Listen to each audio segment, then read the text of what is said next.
سلامونه ستړي مشئ د افغان کرکټ پور یوټیوب چینل درنو لیدونکو وخت مو په خیر تمه ده تاسو ټول به روغ او جوړ اوسئ او د ژوند چارې به مو ښې روانې وي ګران لیدونکو دلته ټینس بال سیالۍ روانې دي د لغمان او د ننګرهار ترمنځ چې دوه سیالۍ ترسره شوي دي نن درېیمه سیالۍ ده لومړۍ سیالي ننګرهار ګټلې ده او دوهمه بیا لغمان ګټلې ده او نن درېیمه سیالۍ ده چې یو اننګز ترسره شوی دی 115 هدف دی مقابله لوبډله راښکته شوې ده توپاهنه کوي او یاد هدف پسې روان دي هیوادوالو لږ مخکې زه دلته له سیلبینو سره غږیږو تاسې ګورئ چې ګڼ شمېر سیلبین راغلي دي او له دې ځایه د لوبې له لیدو خوند اخلي سیلبینو سره مرکې کوو هغوی مرکې راسه تر پایه واورئ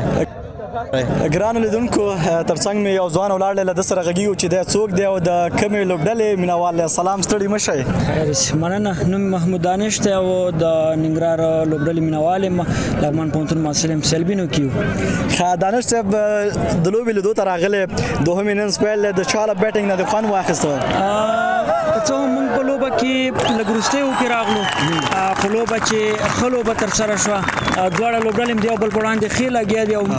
مقابل ټیمونه دواړه د یو بل هغه مناسبه ټیمونه دي انشاءالله لوبه روانه ده کرکټ بای چانس اوس خو ډېر لیدل کېږي چې د لغمان لوبډلې د څه برلاسي لګي ځکه د دوی هغه اوپننګ جوړه چې ده چې همدا اوس ماته شوي همدا لومړۍ وکټې په دغې اور کې دوی د لاسه ورکړه نو مقابل ټیمونه دواړه د یو بل په وړاندې ښه لګي دي انشاءالله چې ښه لوبه وکړي له دې وړاندې دوه سیالۍ ترسره شوې چې یوه یې ننګرهار ګټلې ده او بله یې لغمان ګټلې ده لومړۍ سیالۍ ډېره په زړه پورې او جالبه وه چې په یو توپ څلور منډې پاتې وې هغه وخت کې دې څه فکر کوو ننګرهار به لوبه ګټلی وی که رښتیا درته یم هغې لوبه کې زه راغلی یم نو خو چې ملګرو نه مې کیسې واورېد نو میدان کې چې لږ داسې تاو راتاو شم یعنې بیخي زیات د ننګرهار لوبډلې مینوال بیخي زیات مینوال یم او انشاءالله چې په ننګرهار کې استعدادونه شته دی او کرکټ ده نو کرکټ د دې پورې نه دی چې دا د ایکسپیرینس لحاظ باندې لږ کوي یا د مقابل ټیم خو بس کرکټ بای چانس یې وبه ګورو لوبه تر اوسه روانه ده چې څوک ګټونکي دي او څوک څومره مخته ځي 10 اوره کې 115 هدف ورته ویلی شو په ټینس کې او بیا په داسې لوی میدان باندې څه غټې شپږیزې لري پوره کول یې څه ستونزمن دی خو څه فکر کوې چې ولید میاخیل فکر کوم چې ولاړ هغه بیا پوره کړي کرکټ ما د وخت هم درته ویله په کرکټ کې هر څه ممکن دي داسې لوبې زموږ د سترګو په وړاندې لیدل شوي په نړیوال جام کې چې په 15 توپونو 15 شپږیزې راغلي دی کرکټ دی ممکن دی نو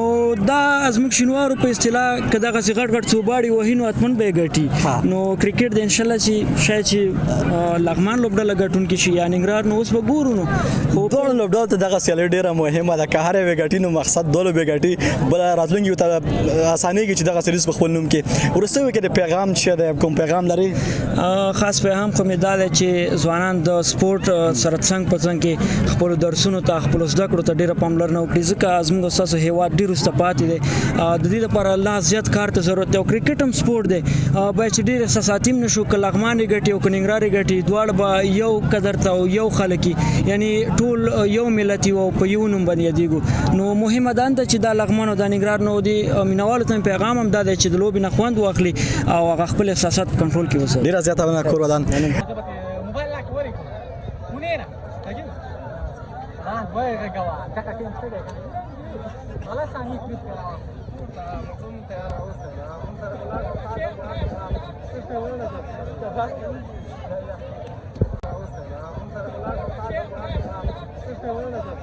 Thank you.